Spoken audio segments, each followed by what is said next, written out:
Soy Norma Morandini, los invito a que nos acompañen para ver un programa especial sobre la democracia, este sistema que se va modificando con el tiempo, que hemos tenido consenso del nunca más, pero también para evitar venganzas futuras tenemos que tener consenso sobre nuestra historia.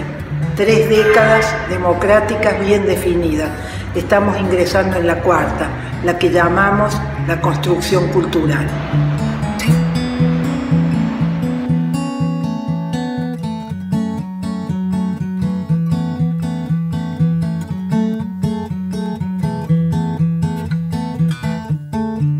La tercera década democrática es la de la ofuscación, la contaminación partidaria de los derechos humanos, la cancelación de la política, expresada por un parlamento manejado a control remoto desde el Ejecutivo, lo que canceló la deliberación parlamentaria y sobre todo la confusión entre consenso y unanimidad. Si la democracia es el único sistema que legitima el conflicto, siempre y cuando exista libertad, claro, ya que esta libertad pone en movimiento intereses y derechos, Alejandro Katz, ¿cómo resolver estas diferencias si no compartimos un idioma común? Es muy complejo, Norma, es compleja la situación en la que se enfrenta la ciudad argentina aún hoy. Yo creo que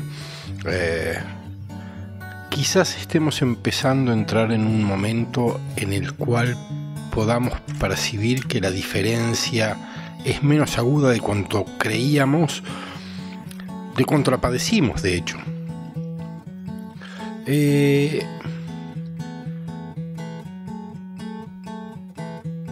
Yo creo que hay que insistir mucho acerca de la naturaleza de la palabra democrática. La palabra democrática es la palabra que no tiene un dueño, es la palabra que la tradición griega ha puesto en el centro de una escena común. En torno de ella se ubican los que son iguales, es decir, los ciudadanos, y los ciudadanos tienen el derecho de utilizar la palabra para dirigirse a los demás siempre y cuando luego la restituyan al centro de la escena. La palabra es lo que organiza el espacio democrático. Eso es lo contrario de una palabra hegemónica. La palabra hegemónica es la palabra que no admite réplica. Y el régimen de la palabra hegemónica no es un régimen democrático, es un régimen que cuya genealogía podría trazarse en el discurso religioso. Es la palabra revelada, la palabra que llega de uno y a través de algunos agentes se dirige a muchos. Es decir, hay un emisor y un público. La palabra democrática es lo contrario de la palabra dirigida a una audiencia por un solo emisor. Yo creo que cuando a muchos nos irritaba el uso de la cadena nacional, lo que nos irritaba no era la voluntad de la presidenta de decir cosas, sino el régimen por el cual esas cosas dichas no admitían réplica. No había un otro del discurso, había una multitud a la que ese discurso se dirigía. Creo que es imprescindible recrear mecanismos de circulación de la palabra pública, que seguramente en nuestra democracia fueron siempre muy frágiles y por eso pudo prosperar con tanta facilidad un discurso hegemónico. Comenzamos este programa precisamente recordando eso, que decir, primero fue el verbo, como decía Neruda, que todas las primeras palabras todavía tenían la atmósfera de los gemidos y del pánico. Entonces uno puede pensar que las primeras palabras democráticas en nuestro país nacieron todavía con esa atmósfera de miedo y de terror que nos dejó la dictadura. Sin duda, yo creo que esa palabra democrática nace del susurro y no del grito. Nace del susurro, quiero decir, de lo dicho con temor, de lo dicho entre pocos, de lo dicho con dudas, de lo dicho con una esperanza que no quiere ser una imposición. Y fíjate de qué modo la primera promesa de nuestra democracia es la promesa de algo que la democracia ofrece, no de algo que la democracia dice de sí misma o que exige para sí misma. La democracia es una promesa generosa, es la promesa de una cierta prosperidad de bienes materiales y simbólicos, ¿no? Quiero decir, esta es la primera vez que la democracia habla en voz alta en aquel discurso de Alfonsín, cuando señaló que con la democracia se come, se cura y se educa. Es decir, son todos gestos de cuidado, ¿no? La democracia viene, y la democracia puede empezar a hablar en voz alta cuando promete ser un régimen de cuidado del otro. Y además no nos dimos cuenta, ¿no?, que también era una forma de hablar de derechos humanos, porque lo único que nos va a permitir combatir la pobreza es garantizar derechos ciudadanos, derecho a la salud, derecho a la educación, derecho a decir, los derechos que están en nuestra Constitución y que durante mucho tiempo hemos confundido pensando que es el gobernante buenito que es el que otorga derechos, o lo que es peor, este odioso clientelismo de haber hecho a los pobres rehenes electorales, ¿no? Efectivamente, hay, por supuesto, la democracia llega con la promesa de la restitución de derechos muy fundamentales, en principio el derecho a la vida y el derecho a la seguridad, los derechos de ciudadanía, el derecho de votar, el derecho de decir, el derecho de participar en la cosa pública. Luego empieza a tratar de asociarse a esta democracia una serie de derechos sociales y culturales, todos los cuales configuran este gran mapa de los derechos humanos. Los derechos humanos tienen en nuestra génesis democrática una connotación muy precisa, ¿no? Una connotación que, a mi entender,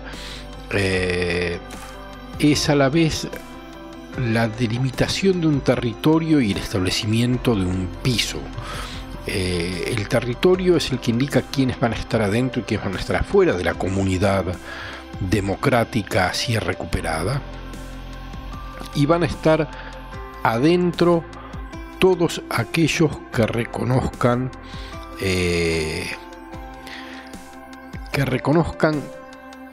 como fundamental el pacto de la no violación de la integridad física, psíquica y moral de los demás.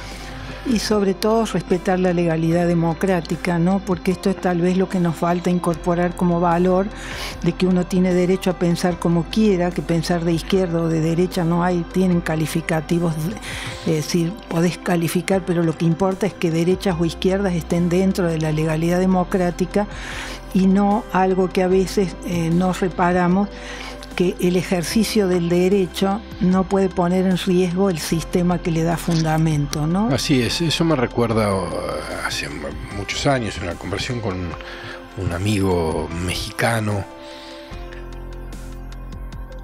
Teníamos una discusión y evidentemente él tenía mejores argumentos que yo, y en un momento le dije, tenés razón, y me dijo, no, los dos tenemos razón.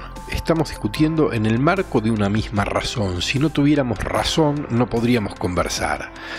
Y creo que esto es un poco eso mismo, ¿no? Si no tuviéramos los acuerdos fundamentales acerca de qué cosas compartimos, no podríamos tener diferencias de puntos de vista sobre qué es mejor o qué es peor dentro de ese marco.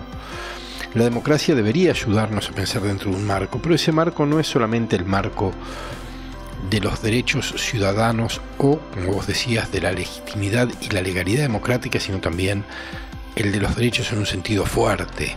Y en un sentido fuerte quiere decir, se necesitan ciertos requisitos para el ejercicio de la ciudadanía. La ciudadanía no se puede ejercer desde cualquier condición. Y nuestra democracia ha excluido del ejercicio pleno de la ciudadanía a una parte muy importante de nuestra sociedad, y creo que este tiene que ser el tema principal de conversación pública para los próximos años.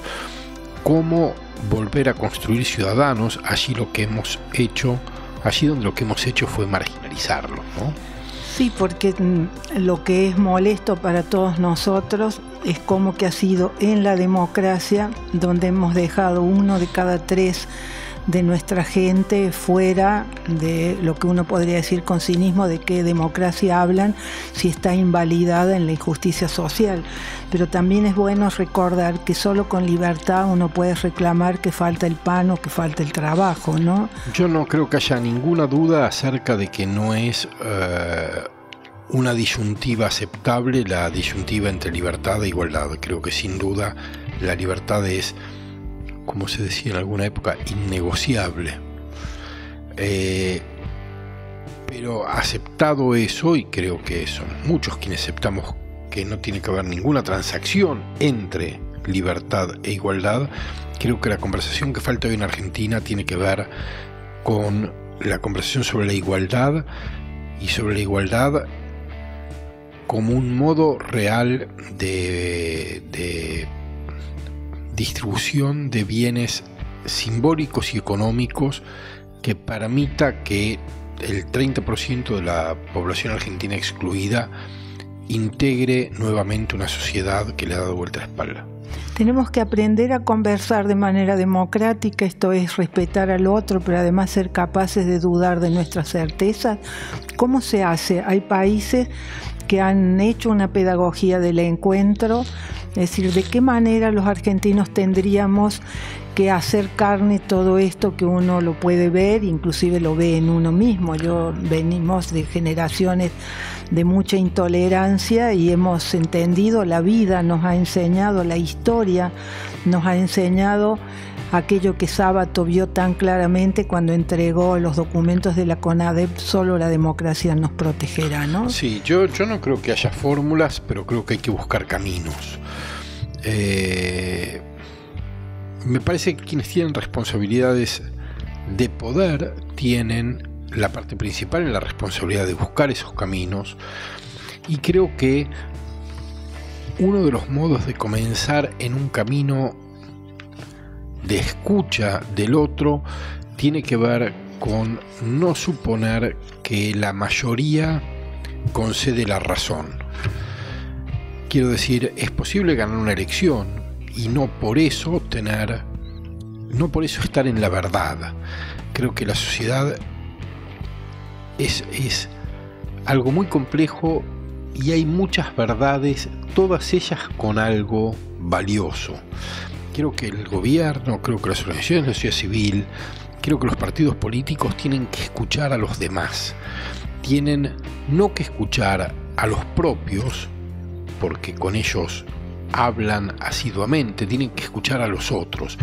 ¿Qué hay en los votos ajenos? ¿Qué hay en las opiniones discordantes?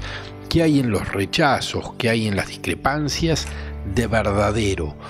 ¿Qué hay de importante? ¿Qué hay de necesario a ser escuchado y tomado en cuenta?